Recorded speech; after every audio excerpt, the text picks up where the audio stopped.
Beneath the shimmering surface of the Venetian Lagoon, an island lies forgotten.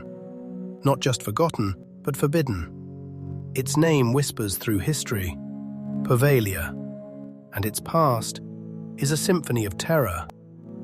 Centuries ago, Venice faced an unseen enemy, the Black Death. Thousands perished daily.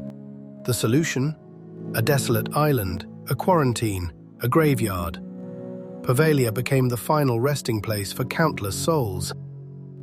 Imagine the scene. Ships laden with the dying, their bodies racked with fever, sailing towards this lonely isle.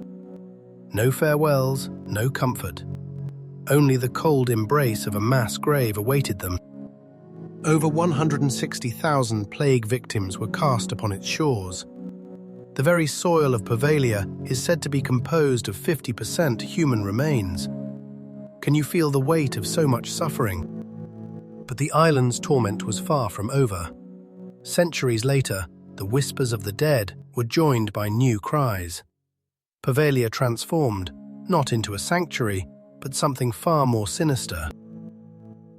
In the early 20th century, a sprawling psychiatric hospital rose from Poveglia's haunted ground. A place meant for healing, it became a canvas for unimaginable cruelty. At its helm, a doctor, brilliant perhaps, but utterly devoid of humanity. He saw not patients, but subjects.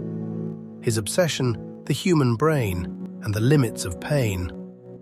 His treatments were barbaric. Lobotomies performed with crude tools, electroshock therapy administered with reckless abandon, all without a single drop of anesthetic. Imagine the screams echoing through those sterile halls, the terror in their eyes, trapped, helpless, enduring unimaginable anguish at the hands of their supposed healer. Patients spoke of seeing the plague victims, their spectral forms wandering the hospital grounds. Were they hallucinations, or were the tortured spirits reaching out? The doctor himself claimed to be tormented by these very ghosts. He heard their whispers, their pleas for vengeance, or so he said.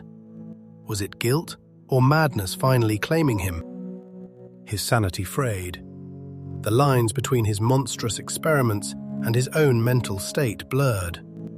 The island, it seemed, was claiming another victim. Then, one fateful night, a chilling sound ripped through the silence. A scream, then a sickening thud. The doctor was found at the base of the hospital tower. Did he fall? Driven to despair by the island's spectral inhabitants, or was he pushed? A final, desperate act of retribution from a patient, or perhaps from something far older. The hospital closed soon after, its doors sealed by a past too dark to comprehend. The island was abandoned, left to crumble under the weight of its grim history. For decades, Poveglia lay silent, a silent sentinel to its unspeakable past. But the story doesn't end there. The mystery only deepened. Today, Poveglia remains off-limits. The Italian government steadfastly refuses public access. No tourists, no curious adventurers. The reasons given are vague, unsettling. They cite structural instability or environmental concerns. But what truly keeps Poveglia locked away? What secrets does the government fear might be unearthed?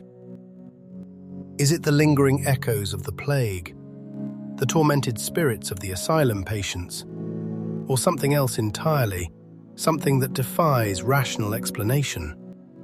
Fishermen avoid its shores, their boats veering wide.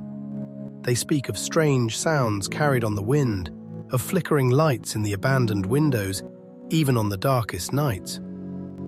Some say the island is cursed, its soil soaked with too much pain, too much death, to ever truly find peace. A scar on the face of the beautiful Venetian Lagoon. The truth of Poveglia remains buried, just like the thousands beneath its soil. A forbidden chapter in history, forever shrouded in mystery and dread. And as the fog rolls in across the lagoon,